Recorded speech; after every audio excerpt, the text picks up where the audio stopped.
Sounds Okay. good. Recording. Fantastic. Good afternoon, everyone. Greetings from Nashville, Tennessee. My name is Nate Luce. I'm the Senior Director of Marketing and Communications here at Vanderbilt's Owen Graduate School of Management. And I'll be your host and moderator for today's webinar, Emerging Insights to Enhance Leadership Performance. Thanks to everyone joining locally and nationally for the third webinar in our ongoing series, which is part of a partnership with Nashville's Chamber of Commerce. To our partner clients who have attended our on-campus or online programs, thanks for joining us again. For those of you who might be new, just a brief overview of who we are. Vanderbilt Executive Education offers a variety of programs designed for business leaders like you. Whether you're looking to sharpen the saw or learn new skills, we offer transformative, relevant, and personalized learning opportunities in a variety of formats. This fall, we're offering a bunch of programs in a variety of formats. We have technology boot camps that are part-time courses designed to equip you with fundamental skills like full stack web development, big data, cybersecurity, or digital marketing. Vanderbilt Business Online is designed for aspiring or practicing managers who want to refresh or strengthen professional skills. Our classes offer MBA level content designed for working professionals, regardless of background, education, or experience. Programs cover areas like strategic leadership, innovation, finance, and operations. Lastly, our live online programs offer participants highly interactive and socially distant programs in areas like leadership, communication, strategy, and more. Our next live online program, Executive Leadership, helps participants lead more effectively and achieve their professional and organizational goals. The program starts on November 9. Right now, I'd like to turn it over briefly to our partner, Ralph Schultz, President and CEO of the Nashville Chamber of Commerce. They've been a great partner in this series and really excited to continue this year. So Ralph, turning it over to you. Well, Nate, thanks. And look, I want to say thanks to you guys. We really appreciate the fact that you've made yourself available to help businesses restore themselves in this economy. We know from our experience with webinars over the past few months with you guys that businesses really value from these from the information you bring us, and you give us exposure to really top quality programming and thinking. We created this Next Normal series to help business community plan for reopening and economic restoration.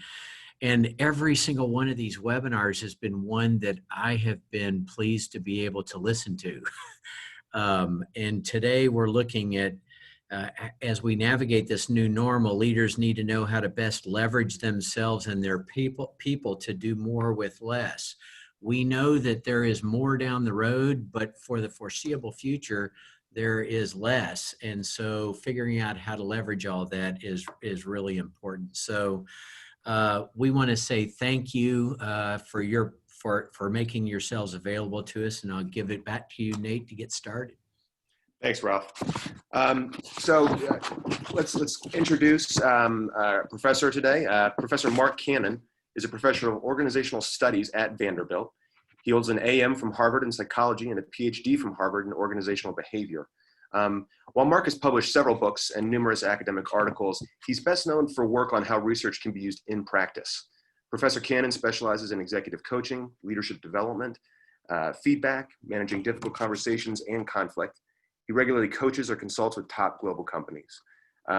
Within executive education, he offers the leadership coaching workshop and is actually a professor within executive leadership, which is that upcoming live online program. So before I turn it quickly to Mark, a couple housekeeping items. Feel free to ask questions throughout the presentation. I might interject if there is a need to clarify a certain point or term. Otherwise, we'll have a Q&A session at the end where we can address everything. So thank you all again for all being here, and I'll turn it over to Professor Cannon.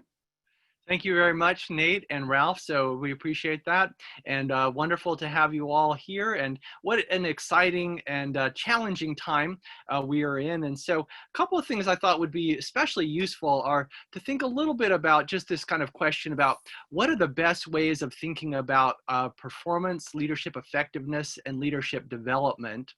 But especially part of what's exciting about the current time we're in is that we know more than ever before about how the brain works, about how people function well or not well. And I would say the gap between what we know and what we're able to do is greater than ever before. And so part of what I'm going to share in the next few minutes is a few key new ways of thinking that are informed by current research, especially around neuroscience, that might be a little bit different from what we've been familiar with. And if you're familiar with this quote that it was attributed to Mark Twain, it ain't what you know that gets you in trouble, it's what you know that just ain't so. Okay, and so we'll be looking at what are some emerging insights that are worth thinking about. And everywhere I can, I'll be looking at what is simple but powerful, to not overly complicate things. And just to realize also that although there's a big gap between how things ought to work and how they do work, one of the issues that comes along with challenging times is sometimes people are a little bit more open to doing things differently. So I'm hoping you'll find some of this of value. The other thing is, as we move along here, do feel free to put any questions in the Q&A. I'll also say we'll be moving fairly quickly, so if you want to reach out to me, my email will be available and this PowerPoint will be available to you. So we'd like to help in whatever ways we can. Okay, so first off, to think about the key factor of what we might call framing. So a frame is a set of assumptions that guides our attention and effort, but we're often unaware of our frame, how it's impacting our effectiveness, and reframing or adopting and applying a different set of assumptions is often helpful in increasing our effectiveness. Okay, so key thing we'll be looking at is what are different ways to think that are informed by research that help us to drive the kind of action and the kind of results that we desire. And of course, the framing piece, or how we think and what we assume, is crucial, because if we make the wrong assumption to start with, leads to bad outcomes. Okay, and just to think about, if you may be familiar with the Mars probe, and there were the assumptions in the collaboration between the British and the Americans, that the British thought, well, surely that we'll be using the metric system, and that wasn't the Americans' assumption. And so this hundreds of millions of dollars drifted off into space because they didn't have the right framing or thinking.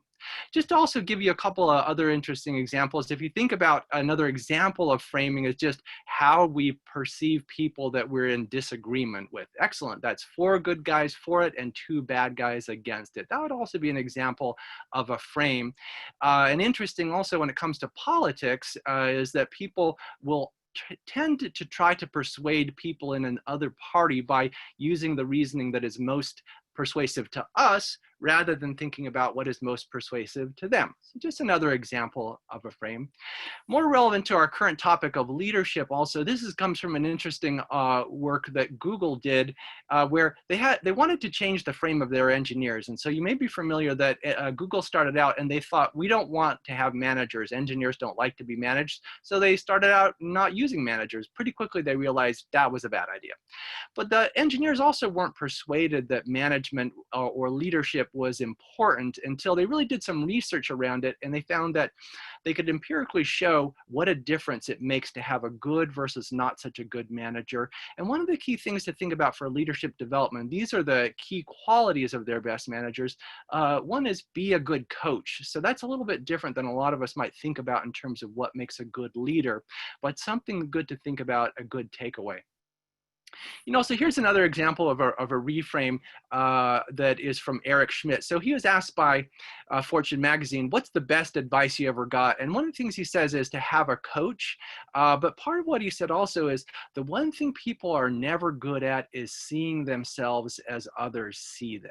Okay, so a big thing here we're going to be thinking about is what are the assumptions that we make as we manage ourselves, as we manage others, and what can we learn from research that might help us see the world in different ways that gives us more opportunities, better leverage, better able to manage ourselves and others to the best of our abilities.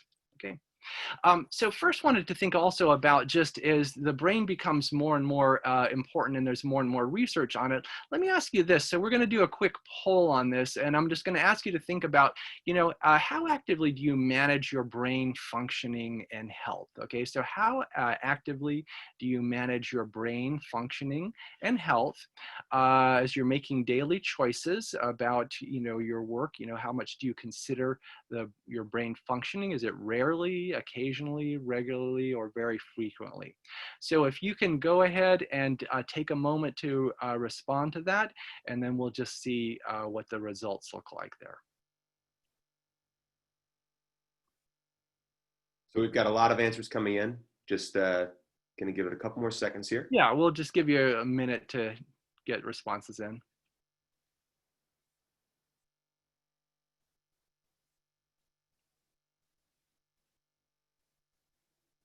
All right. Looks like I'll go ahead and share these results. Okay, let's see. Okay. Okay, so interesting. So there's a range. For the most, most of us, I'd say, are not in the category of doing this regularly. And the thing I would think about here is that we might be a little bit more proactive in that regard. And there's a variety of reasons for that. One is that, as you'll see, one of the big findings about work these days is people are more fatigued than ever before. So MetLife did a survey and they found 2/3 of people felt like they were as productive as they were before, but they had a lot more fatigue and a lot more stress. So that takes a toll on our brain and our brain functioning. And the less well our brain functions, obviously, the less able we are to be able to make good choices and to drive action in effective ways. Okay. All right. So here's just a quick example, and to think about this in terms of how, one, the brain, despite being about 2% of a person's body weight, consumes 20 to 25% of the energy. All right.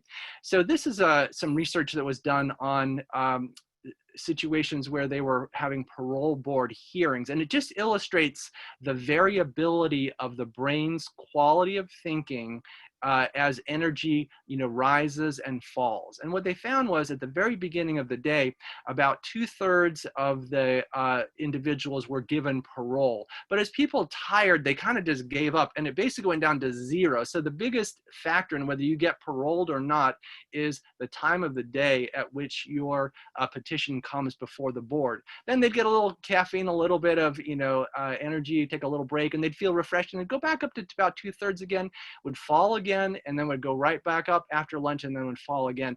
So a lot of time we don't think about how much difference our energy level makes, and about the variety of things we could do to manage our energy level better. Okay, so key thought number one is really to ask ourselves, what should I do today to proactively manage my brain functioning and productivity? Okay, and we're going to keep moving on, but here's a few books just in case you're interested. So whether it be Your Brain at Work by David Rock, which was recently updated and expanded, or Change Your Brain, Change Your Life by Daniel Amen, or Brain Rules by John Medina. Any of those are good, and we're not going to spend a whole lot of time about things like meditation and exercise and stuff like that you probably already know a lot about. But if you want to go to any of these authors, they'll give you a lot more ideas about what are some simple and doable things we can do that make a difference for our brain health. Finally, about switch, we'll talk about that in just a second, but that's also a great book on leading change. Okay. So the other thing I wanted just to point out that's distinctive to know about the current environment is you consider the impact of remote working conditions on the frequency with which managers point out problems and offer constructive criticism. And I'll ask you to think about, have you noticed any differences there? And also the frequency with which managers praise or affirm employees, and the frequency with which, or the likelihood that remote employees will quit. And it turns out that there's actually some pretty interesting findings along this regard from the Gartner Group. And as far as the frequency of managers pointing out problems or giving some negative feedback or constructive criticism, twice as likely for remote workers versus workers on site. So twice as likely. So the remote worker getting criticized or problems pointed out twice as often. Similarly, for frequency of praise or affirmation, half as likely. Okay, so double the amount of negative and half the amount of positive, versus workers that we work alongside with. Also, for remote workers and quitting, far more likely to quit. Okay, so those are just a few key things to think about in terms of some of the issues and challenges. And as far as remedies for those kind of things, we'll continue to talk about things that may be useful to you in that regard. But good to think about in terms of your framing about what might be happening without our intending or without our noticing with some of the employees that we may be managing from afar. Okay. All right.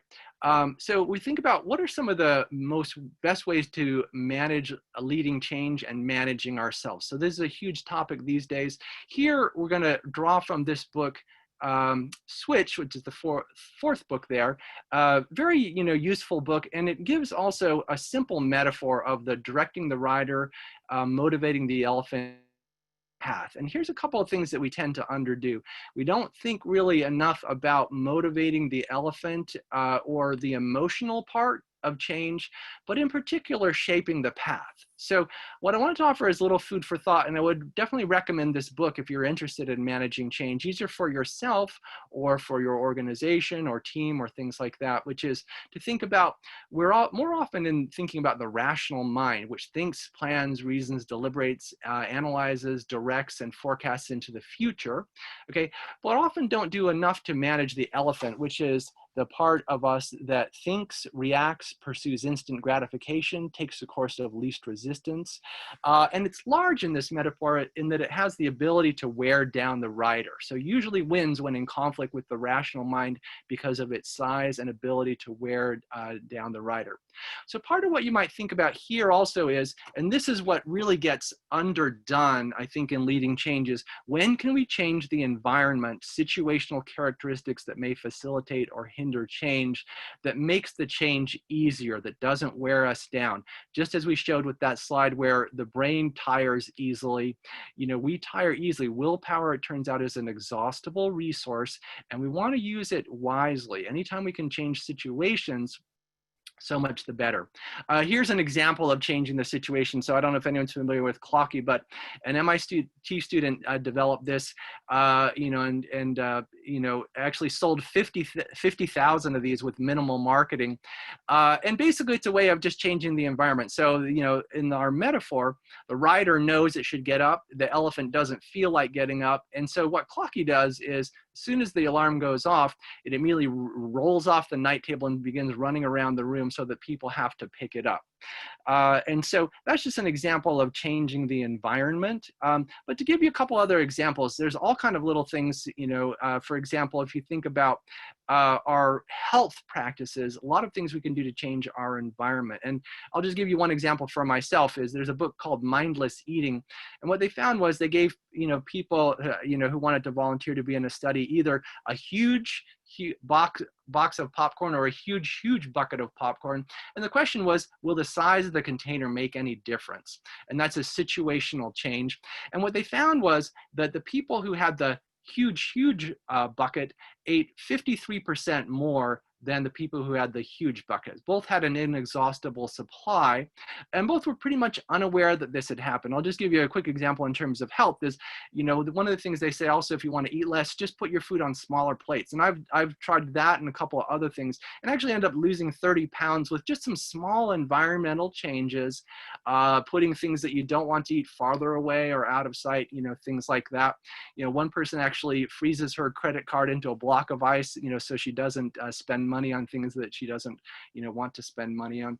Somebody who tended to look at her watch during conversations and it was giving the wrong impression, simply takes the watch off. So anytime we can use the environment, so much the better. So I'll keep moving on here, but it's something to think about. Often we think about just working harder, but we get more exhausted. And what we really want to ask ourselves is, are we productively addressing issues of rider, elephant, and path? Okay, so we're finding motivation and also changing the path. In addition, just a last couple of thoughts. Sometimes fear gets in the way of doing things well. So I'll give you a little reframe thought, which is, couple of things you can do are, Susie Welch has an issue, which is if there's something you should do it and you're finding yourself having a hard time getting traction, is to do the 10-10-10. Will this matter in 10 minutes? Will it matter in 10 months? Will it matter in 10 years? Often that just gives us a little perspective that allows us to let go of some of the worries. There's also interesting research that we tend to over-focus on negative things. There's a book, The Power of Bad. and can think too negatively about what might happen versus thinking in a more balanced way about it. Another thing you might do is just ask yourself for decision making, what would I advise my best friend to do? So what would I advise my best friend to do? And it turns out we usually give our friends way better advice than we give ourselves. So there's just a couple of thoughts there. Okay, so if we can switch on to our next poll, we're going to ask you to think a little bit about, how do you assess your current rate of development? So how are you experiencing your current rate of development? So as you consider your ongoing growth and development, would you say you feel like you're pretty much on track where you want to be? You'd like to develop a little bit more quickly, or aspire to significantly accelerate your development? Let's just see how people are sensing that at the moment in their current environments. So the poll is open. Yes. You got answers coming in. Thank you.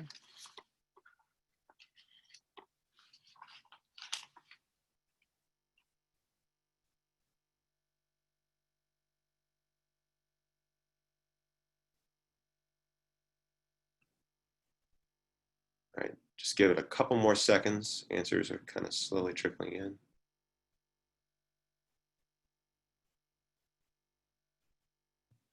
Okay. All right, let's see what the results are. Okay. All right, so about 22% feel like you're on track, 61%, a little bit more, 17 would like to accelerate a lot, okay? So at least, close to 80%-ish would like something different, okay? So something different or better, okay? And so the other thing, in terms of thinking about this issue is a theme for this conversation we're having here is to address issues of, what do we know and what might be different ways to think about things? In particular, if we think about development, a couple of assumptions or frames to be careful of are, one, that the typical growth pattern is such that we typically develop quickly early on in a new job or a new role, but it tends to flatten out. And so so a lot of jobs, people actually get worse over time. Even some aspects of reading x-rays or things like that, you'd think people could get better, but we don't necessarily get better unless we proactively find ways to do it. It doesn't have to look like this. We could always, get better, but unless we really go out of our way to figure out a path forward, often we'll tend to plateau. So people say, I've had 30 years of experience. Sometimes it's more like 1 year of experience 30 times, okay? So another thing to think about is this, which is, I'm definitely think that 360 feedback can be valuable, but it is also worth noting that this shows the average amount of change after 360 feedback. So as important as feedback is, and 360 feedback has the potential to be, the amount of change after it, just in and of itself, hovers close to 0, okay? Now, here's a couple of things to think about, which is what's crucial is, and this is research by Marshall Goldsmith, showed that it's crucial not just to receive the feedback and try to understand it, but to follow up with coworkers, people who've rated you, and check in with them, ask for thoughts, ask how's it going, things like that. So crucial thing, 360 in and of itself doesn't necessarily provide much change, but in conjunction with following up actively, proactively with people and focusing on the change can make a rather large difference, okay? One thing to think about also, which is kind of a challenge for our current environment, is that coaching is the very lowest rated of managerial competencies. And yet coaching and feedback are perceived as some of the most valuable ways of developing. So we've got a challenge here that we as leaders, ought to become better coaches and ought to encourage better coaching and feedback than we're currently doing in our environment. And also, as you're probably aware, many organizations have abandoned their annual performance appraisals because they've realized it isn't giving us the results that we wanted. Okay, it takes a lot of time, but it isn't actually driving development, or motivating or helping. And a Harvard Business Review article noted only 2% of managers were rated as giving ongoing feedback. So we've got this challenge between, on the one hand, Coaching and feedback are seen as some of the best ways to develop. And for us, it's good to proactively seek those. But for the most part, people are not engaging those very effectively, and there remain challenges. As you can guess, one of the challenges has to do with defensiveness. As DILBERT notes, well, we have the results of the employee communication survey. Number one problem is fear of giving negative news to managers. What? Why haven't I heard this before? Well, maybe that's because it's negative news. Do you have a solution, or did you just come to insult me? Others thinking, don't get involved. Maybe if we wait a few days, it will take care of itself. Fine. Next, happily, there are no other communication problems whatsoever. I wonder why so many problems go away on their own. Okay, so just illustrates the challenge of something we know, and this goes back to the kind of rider-elephant path. The rider knows we need accurate feedback. The elephant resists it, and so what to do. And the other thing has to do with skills. So feedback and coaching are very learnable skills, but it takes a little practice, because often we get too much like this. Bad dog. Could you be more specific? Okay. All Mark, right. Mark, there was a good question. Is this stuff true across genders? Yes, pretty much. I mean, it might. I would say this. Sometimes the style of feedback might be a little bit different, but despite the style being different, the quality still remains fairly poor. And although some might be a little bit more inclined to coach or things like that, still the skill level, I mean, having trained all over the world, all kinds of people, the skill level, I'd still say, is a lot less than what we might hope. Does that address the question? And some people might be more oriented toward coaching or not. But I'd still say, regardless, there's a lot that can be learned and developed. Okay. The other thing, for any of these also, you'll see my email is there. So feel free to reach out to me if I can provide a more specific answer, or if you want a little more of the original research, things like that. Thank you. Another challenge also in terms of how we tend to think or frame development is, you're just the type we're looking for, and someone just like us. And so there's a natural tendency to think people are just flawed versions of me. Okay, but part of the challenge of this is that nature never makes two of exactly the same of anything, and so everybody's a little bit different. So the question is, how do we engage in ways that help? Okay, and so you might want to think about developmental conversations and thinking really differently about those distinctive skills, being active listening and asking powerful questions, and a desired ratio for a conversation where we're really focusing on development is since everyone's different, we're going to have to really listen and ask questions and learn and design things that work well for them. So you want to think about speaking maybe 30% of the time and them speaking 70% of the time. But also focus on, the employee's learning needs versus what you know. Playing the role of facilitator versus expert or director, transfer commitment and responsibility for development to the employee versus holding them yourself. Okay, so those are a couple of thoughts. And the other thing also, the challenge that I've seen over and over again is often when people have issues or problems, we tend to focus on helping them with the particular issue rather than anytime we can as managers, leaders, help with the quality of their thinking. How can I best help you think this through versus how can I best, solve the problem? Okay. All right. I'm not going to spend time on this, but you should be aware of it if you're not already. So this is the Gallup's Q12, and what they found was these questions were predictive of productivity, engagement, longevity with the organization, customer service, things like that. You can read about this in a book, First Break All the Rules. A lot of you probably have used this in your organizations, but if you're not familiar with it, you might take a look at this just as an additional part of framing around what do people perceive as good management. And the thing I'll throw out here is how much of it, these 4 questions really have to do with development and the relationship of the manager with the people. So in the last 7 days have I received recognition or praise for doing good work? And if you remember what we find for remote workers, this is moving in the wrong direction on average, okay? But it's a key factor, okay? Is there someone at work who encourages my development? In the last 6 months, has someone at work talked to me about my progress? This last year, have I had opportunities at work to learn and grow, okay? So a lot of time we think about also, we just need to pay people more, but an awful lot of the experience and what motivates the most has to do with these kinds of things, which are not financially oriented actually, but much more leadership and management oriented, okay? All right, so you might ask ourselves, one, given some of what we just looked at, are we using evidence-based practice in developing ourselves and others? I'll also throw out, there's a very interesting book, Work Rules by Bach, Work Rules, and that's describes the Google's practices and how they really are very people-oriented, but they constantly measure and assess. There's also this question about, are we allocating sufficient investment of time and resources into our development? And many leaders like Bill Gates and others, they say, you should find some way to put about 5% of your time into development. And that can be very hard to do in challenging times. But often it's just easy to make that short-term trade-off at the expense of the long-term results. Okay. So next polling question, do professionals tend to know what they're good at and what they're not good at?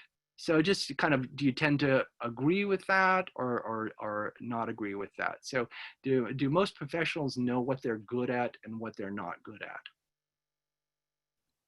The poll is open. Thank you.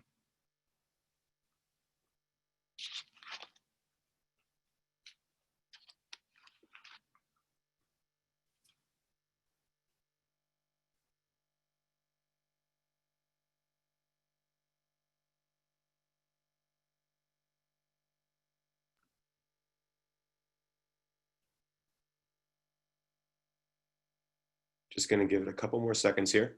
Very good, thank you.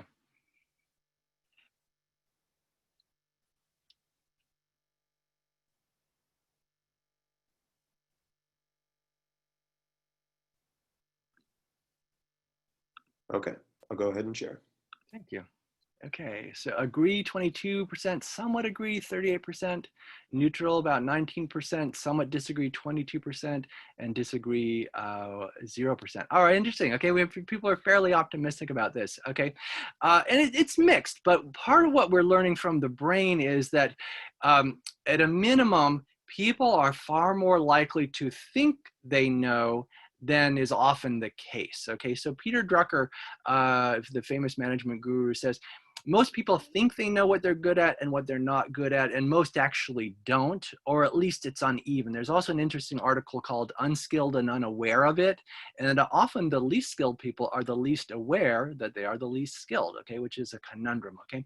So one of the things to think about there is, hopefully you have gotten feedback, you have reflected, and you have a pretty good sense, but often, we are not good judgers. And going back to that Eric Schmidt quote at the beginning, none of us are good at seeing ourselves as others as others see us. So none of us are good at seeing ourselves as others see us. So always to try to keep an openness to that. I'm going to talk just a little bit about a couple of things. There's a natural tendency to see ourselves as a bit better. You're okay, I'm perfect. But also to really think about the value of our strengths. And, probably a lot of you have done Strengths Finder before, and I think that's not a bad tool to do. And really think about the more you know your strengths, Drucker also argued, is it crucial to know what your strengths are and what they are not. And then really to seek those places where you can combine your strengths with things that are economically beneficial that people are willing to pay for, but also that you're passionate about. So the more we can know our strengths, utilize them in that way, so much the better. Okay. All right. So here's another piece that it's quite interesting research, and I'm going to describe this just briefly, and then we're going to give you a little assessment also. Okay. So as far as two core leadership dimensions, one, great to know about strengths, but there's also this kind of potential kind of tension between, on the one hand, Should we really focus on honing our strengths, or on the other hand, working on our weaker areas? And there's different schools of thought that tend to kind of compete around that. But here's something that was very interesting research by Kaplan and Kaiser, who found that most of us tend to have actually an overused strength. So that's another thing to be aware of. And they found that, the two dichotomies tend to be both either strategic or operational, either very big picture, future oriented, or more operational, getting things done in the immediate term, but also forceful versus enabling. So forceful, you might think about as in the leadership literature, task orientation, and enabling as people orientation. Okay, so to give a quick summary of their research, and then I'm going to ask you in a poll just to note, whether you think you have a sort of leaning toward one or another of those overused strengths. So they note the right balance is highly correlated with overall leadership effectiveness, and it's really crucial that we find our way to be in the right way at the right time in the situations. So leaders evolve their style depending upon the situation. 55% of managers were rated by coworkers as using too much of at least one leadership attribute. However, the majority of these managers does not see themselves as overdoing these attributes. So if this is accurate, most of us tend to have an overused strength that we're unaware of. Okay, 90% of those rated as doing too much of either forceful or enabling behavior were rated as too little of the other.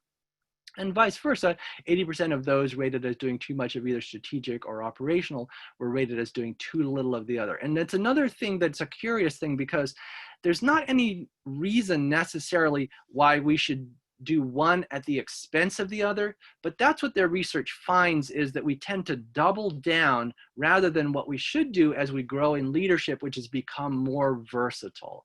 Okay, so this just showed you the virtues and vices of strategic versus operational. And then we're going to have a quick poll just to see if you recognize yourself as either kind of leaning more toward the strategic or the operational. I haven't seen particular research, but it's probably correlated with Myers-Briggs. So if you're an intuitive, you may be more strategic. If you're a sensor in Myers-Briggs, you may be more operational. And, according to their research, most of us are not aware. I would find also that if you think about leaders you've had, often it's quite easy to see where their overused strength is. Let me give you a moment to respond to that. Thanks, Mark. The poll is open. Thank you. Got some responses coming in. Give it a few more seconds here. Yep.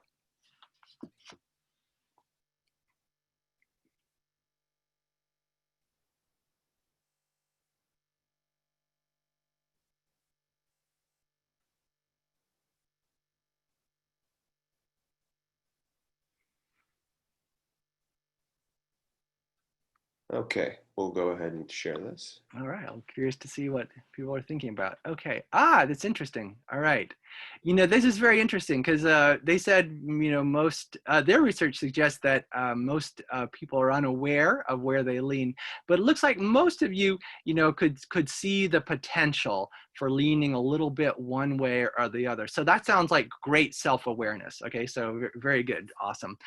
And the other thing I might ask you to think about here is also, do you have a negative frame on the other? Like sometimes strategic people think about operations people as operational gruel, or operational people think about strategic people as head in the clouds. And if you have a little bit of that, it might be good to think about, how do we balance ourselves out a little bit more? Okay, so great awareness. I'm impressed at how the self-awareness there. So the other piece is forceful versus enabling. If you've had a class on leadership, you probably see task versus relationship as a key theme. You might think about it as that: forceful being task-oriented, enabling being relationship or people-oriented. Okay, so let me just pause for a moment. Let's launch the poll to see if you have a sense of where you might lean one way or the other in that regard.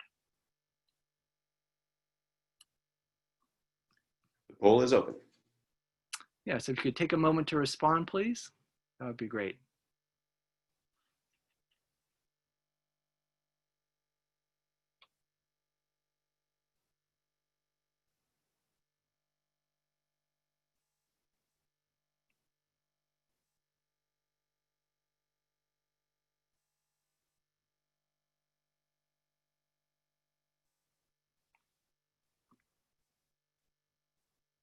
Still got some answers trickling in. I'll give it a couple more seconds.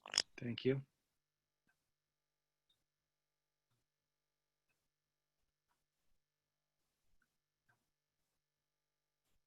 All right, we'll go ahead and share the results. Okay, I'll be curious to see. All right, thanks. Okay, once again, a lot of self-awareness here. Okay, it looks like, 36% enabling, 44% balance, but again, great self-awareness. So that's awesome. All right, now I want to get ready for us to move to some questions. And so last thing to think about here is really to ask this question. In any situation we're in, what does the situation demand? How does that align with my strengths? How can I best perform? Okay, so we want to look at the situation, assess it, think about things, especially overused strengths, and then say, whatever my gut or the elephant in our previous metaphor might suggest I should do, might or might not be the right thing. I might just be going with my strength versus what's needed here. So how can I best perform given who I am and what is demanded of this situation? Last thing I want to spend one moment on is, in terms of also the challenge around ongoing growth is in terms of the path or things that we can do. Some of you may be familiar with Bill George, who was CEO of Medtronic, took it from, $1 billion to a $50 billion organization. And he said this, that, he's written this book, True North Groups. It's just one idea, but something where they consistently get together, talk about things, support, but also challenge, give each other feedback, things like that. And so, he has run his group for, 36 years, and later they kind of created one with spouses as well. So I want to give you a little bit of just food for thought on that, whether it be True North Groups or there's other ways of doing this. But the key question is, do we have something that helps us with support and challenge that is structured in so we're doing this regularly so those things don't get off the radar screen? Okay. All right. So I want to shift to questions and, give you a little bit of time to address anything that you might have on your minds before we wrap up. Thanks, Mark. This has been great. I'm going to pass it to our colleague Shad, who will help field questions. Very good. Professor Kamen. Yeah, Mark, so we have a question here. It says, so if research suggests that mentoring and development of employees don't really change behavior, what's the best way to identify top performers, promotions, etc.? Okay, could you just read it one more time? Yeah, so if research suggests that mentoring and development of employees don't really change behavior, what's the best way to identify top performers, promotions, etc.? Yeah, so two things I'll address there. So one is, I'm not saying that mentoring doesn't help, but the skills could be a lot better. Okay, so I don't want to say it's not good, but it's just a low-level skill, and so people could use a lot higher skilled quality of mentoring. And one of the challenges also is that mentors often kind of think about, others as just flawed versions of themselves rather than really to try to understand, who people are and what they're best at. The other thing that was part of the question had to do with, how to best identify people. And I will say, one of the things to think about is really, contribution versus how similar or different are they to me. Another thing to think about in terms of natural tendency is to rate too much in terms of education versus actual performance and what they can really do, and trying to be as objective as possible in rating that kind of thing. I would recommend, if you're interested in following up on that, because it's complicated, to figure out how best to assess it, but Google did an amazing amount of work to refine their process about what's the best way to actually find out who are the best people and choose the best people and things like that. And if you want to take a look at the book Work Rules, you'll find a lot of their methodology, for doing that. Or if you want to look at YouTube, Laszlo Bach, who is the author of that, and the guy who did their HR stuff or their people stuff, you'll find some good materials there. Great question. Thank you. Okay, thanks, Mark. We have another question. It says, you mentioned the importance of asking powerful questions. How do we balance when we should be asking questions versus when we should be a little bit more directive? Yeah, okay, so coming back also to that question about, are there differences in sort of styles of feedback and things like that? So one thing I would say is, that some people tend to be probably along the line of the enabling versus forceful. Some people tend to be a little bit too forceful and too direct, and some people tend to be not sufficient. So I've seen some people come out of a conversation where they got some feedback, and the person who gave the feedback was thinking, well, I really handed it to him. I hope I wasn't too harsh on him or whatever. And the person coming out of the feedback is thinking, well, they said, nobody's perfect, but I'm doing pretty good. And so if you tend to be a little bit more enabling, or there's a real performance problem that the person is not clear about, and often that happens because feedback is often avoided and it's not very effective, then I'd say, you really want to be a little bit more firm, and both directive and facilitative styles can be useful. But the thing is, when giving feedback, things like that, to also just be very behaviorally specific. So be very behaviorally specific. And I would say also in a conversation, if there's feedback to be given, give the feedback, be specific, but then move toward questions in terms of, okay, what do you want to do about that? So I'd say the more people are in a reasonable space, reasonably self-aware, the more questions help. The higher they are in organizations, the more questions help, the more people dislike being told what to do. A little bit more telling if they're lower level, if they're less experienced, if they're less informed, or if they've got some disconnect between their performance and what is expected, and they're not completely clear about that. Great question, thank you. Let's see, we have a couple more questions coming in. Would you recommend keeping the 360-degree feedback anonymous? And if so, how could the person receiving feedback follow up with the feedback givers to see if he or she has improved? Yeah, so that's a great question. I do recommend it being anonymous, and most of them are designed to be anonymous. But the thing by the way, feel free to email me because I have an article on how to do that specifically. But here's the biggest thing that I would say, which is, the other thing I can share is there's something called feed forward that Marshall Goldsmith talks about in a book called What Got You Here Won't Get You There. And there's also some articles on that. But an awesome thing for people to do is, without knowing, but just as you look at your 360 and it gives you a certain sense of be a better listener or delegate more or something like that, which is just go to people and say one simple thing. I'm working on X, being a better delegator, or, being a better listener, whatever it is. What's one thing I could do that would enhance my performance in that area? Okay, and then whatever they say, just listen and say thank you. Do that to several people. You'll be amazed that this is one of the most powerful tools I know of for people to get ideas that they wouldn't have thought of, that often are things that they can do and that make a significant difference to others, and or if you have a coach or somebody, those people can also sometimes go and interview people and get a little bit more actionable feedback. But although it's a little unusual, this feed forward idea of Marshall Goldsmith is extremely helpful if you'll give it a chance. Okay, Mark, and then maybe one last question here. If people work in an environment of fear of losing their job due to COVID or anything else, what leadership style can help motivate the team? I guess part of what I'm trying to figure out is it sounds like the way I'm hearing it is that you might be a person kind of middle management and you don't really have control or information necessarily about what the options are or are not. I would just say generally, I think to be as supportive as possible. So come what may, I think we can be as open as we can be with people. And often I will tell people that I manage, here's what I know about this and here's what I don't know. I'm just going to, when I know something, I will let you know. And I will keep you informed as best I can. And also I will, work to help you have the best environment we can, and to be as focused as possible. And so I think there's a variety of things that you can do just to try to make, keep the focus as good as possible.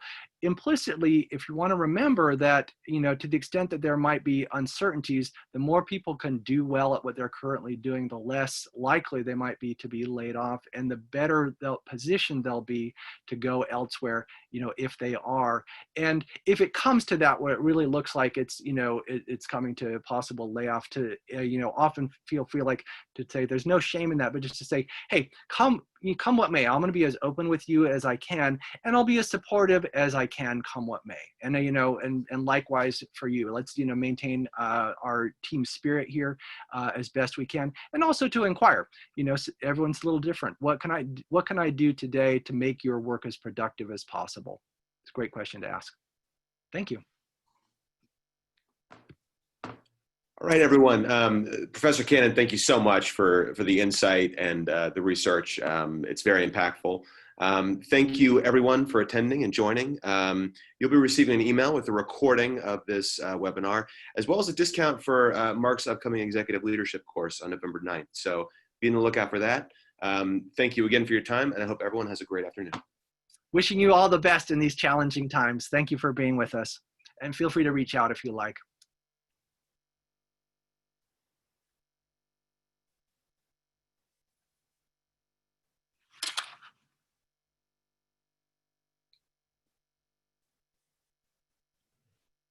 So Nate, do you want to throw it back to me for the recording? Absolutely. Okay, thank you.